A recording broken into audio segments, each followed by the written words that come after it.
সম্মানিত সুপ্রিয় দর্শক শ্রোতা, দেশ ও প্রবাস থেকে আপনারা যারা আমাদের ভিডিও শুনছেন এবং দেখছেন, সবাইকে আন্তরিক প্রীতি শুভেচ্ছা জানিয়ে শুরু করছি আজকের প্রতিবেদনে আসা এই সুইট আপুটির জীবনের গল্প কথাগুলো তুলে ধরছি। কেন এসেছিল প্রতিবেদনে বিস্তারিত আলোচনায় থাকছে। তো আপুটি দেখতে খুবই চমৎকার, ওনার গায়ের রং ফর্সা, উচ্চতা 5 ফুট 4 ইঞ্চি লম্বা, স্বাস্থ্য মিডিয়াম,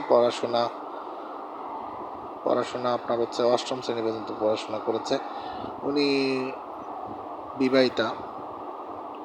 ওনার হাজব্যান্ড সড়ক দুর্ঘটনায় মারা যায় আজকে প্রায় 6 মাস যাবৎ। তো ওনার একটি ছেলে বাবু আছে। ছেলেটির বয়স বর্তমানে 5.5 বছর। তো পরিবারের সাথেই আছে এখন। পরিবারে ওনার বাবা আছে, ওনার মা আছে, আর ওনার আরও একটি ছোট্ট বোন আছে। বোনটি মাদ্রাসাতে পড়ছে। তো বাবা আপনার হচ্ছে একজন ছোটোখাটো ক্ষুদ্র ব্যবসায়ী, মা গৃহিণী। বর্তমানে নিজেদের বাড়িতেই আছে। আর উনি আসলে মুসলিম, নামাজ কালাম এবং কোরআন পড়তে পারে। আর আরেকটা বিষয় হচ্ছে উনি সংসার জীবন ওনার 7 থেকে 8 বছর মতো সংসার করেছে। তো দুর্ভাগ্যবশত হাজব্যান্ড মারা যাওয়ার পর থেকে আর শ্বশুর বাড়িতে ঠাঁই হয়নি।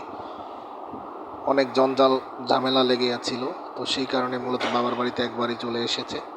তো এখন সিদ্ধান্ত নিয়েছে যে নিজের এবং বাচ্চার ভবিষ্যতের কথা চিন্তা করে একজন মনের মানুষের খোঁজে। তো পাত্রের বয়স একটু বেশি বা বিবাহিত হলেও চলবে। তো সেই ক্ষেত্রে পাত্রকে অবশ্যই কর্মটা একজন মানুষ হতে হবে। ওনার চাহিদা এটুকুই, আর কিছু নয়। আর উনি তেমন কোনো বেশি চাহিদা নিয়ে প্রতিবেদনে আসেনি বা কোনো সহযোগিতার জন্য আসেনি। তো আপনারা যারা এই ধরনের পাত্রীর খোঁজে বসে আছেন, যে অসহায় বা কোনো পাত্রীকে জীবনসঙ্গী বানাবেন, দেরি না করে স্ক্রিনে দেওয়া নাম্বার ওনার সাথে কথা বলে ওনার নাম, ঠিকানা, ডিটেলস সব কিছু ওনার মুখ থেকে জেনে সম্পর্ক তৈরি করতে পারেন। আর অবশ্যই আমাদের চ্যানেলটিকে সাবস্ক্রাইব করে রাখবেন। ভিডিও ভালো লাগলে একটি লাইক, কমেন্ট এবং ভিডিওটিকে শেয়ার করে চ্যানেলকে সাপোর্ট করবেন। তো সবাই ভালো ছিলেন, ভালো থাকবেন সেই প্রত্যাশা নিয়ে আজকের মতো এখানেই বিদায় নিচ্ছি। আসসালামু আলাইকুম।